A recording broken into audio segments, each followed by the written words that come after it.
Mijn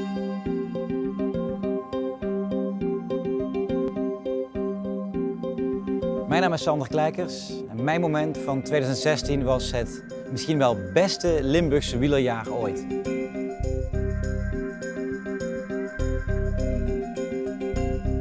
Bij wielrennen daar kan ik geen genoeg van krijgen. Ja, het is zelfs zo dat als er in het diepe najaar koersen zijn in Japan of China, kan ik ervoor opstaan en ga ik die kijken. Ik vind het ontzettend een mooie sport. Het is echt een man tegen man gevecht. Alleen de allerbest en sterkste wint.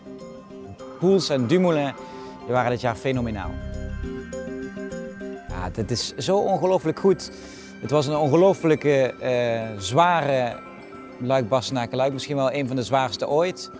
Het was ontzettend koud en nat en het was echt een afvalrace aan het worden. Je ziet ook de renners hier, normaal gesproken in Luik-Bastenaken-Luik met korte mouwen, korte broekjes.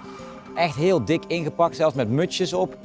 En hoe Poels daarin meegaat als hele ranke, magere jongen tussen dat hele grote geweld. Normaal is het zo, als het heel koud en zware omstandigheden zijn, ja, dan kunnen alleen maar de echte grote, ervaren, sterke mannen mee. Maar hier gaat Poels gewoon mee met de allerbeste, ook met oud-wereldkampioen Rui Costa, met Albacini. Dat is echt een hele serieuze, ervaren man. En hier gaat hij weg. En dat is eigenlijk al voldoende, want dan weet hij eigenlijk, ja, nu moet ze nog maar proberen over me heen te komen. En hij is weg. Super trouwens, die vlaggen daarbij in Wallonië. En niemand komt er meer overheen. En iedereen dacht, oké, nu gaat Albacini komen. En dan toch wint Poels nog. Ja, dit is echt een waanzinnige knappe overwinning. Een van de mooiste zeges van de Limburgse wielersport ooit, denk ik. Ja jongen, ik heb echt gestuiterd hoor. Poels is veel meer dan een helper, een superhelper van Froome. Poels zou zelf ook een ronde kunnen winnen.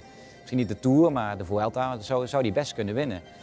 En dat hij de ruimte en de kans krijgt van Sky om dan ook bij die eendagswedstrijden ervoor te gaan, ja, dat is ook fantastisch. Hè? Sky heeft hem op die dag ook echt weggezet van oké, jongen, doe maar. Ja, als je dan ook bewijst en kan laten zien met die historie van Poels, is echt waanzinnig. Really nice and I'm really happy. Ik denk zelfs die zege wordt nog onderschat in het jaar waarin Dumoulin ook zo goed was. Ja, normaal gesproken met die zege ja, moet je sportman van het jaar worden.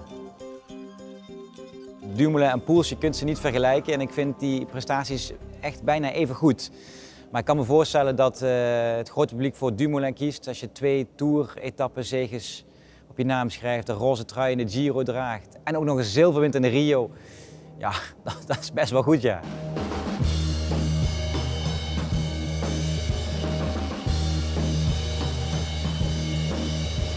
En dan is hij helemaal klaar voor Rio. Ja, dan heb je die lelijke valpartij in de Tour en dan denk je eigenlijk het is over. Ik moet me zeggen, dat raakte mezelf ook wel die dag dat hij viel.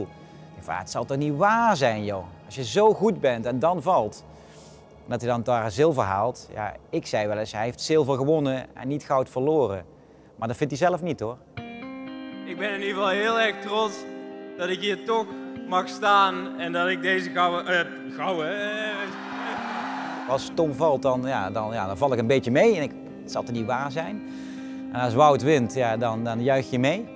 Ik denk ook wel, als blijkt dat Wout of Tom dingen doen die niet door de beugel kunnen, dat je daar ook heel hard op in gaat zetten. Dan zal ik het ook zeker niet laten. Maar ik moet eerlijk bekennen, de prestaties van die jongens die zijn zo fenomenaal en zo groots. Daar moet je als Limburger, daar ben ik ook, echt ook heel trots op kunnen zijn. Dat ben ik ook. Ik kijk nu ook wel uit naar het komende jaar. Met die wielrenners, met Tour de Limbourg, dat een vervolg gaat krijgen. Met de vrouwenkoers van de Amstel Gold Race. Het wordt echt opnieuw een mooi jaar, denk ik. Kijk ernaar uit.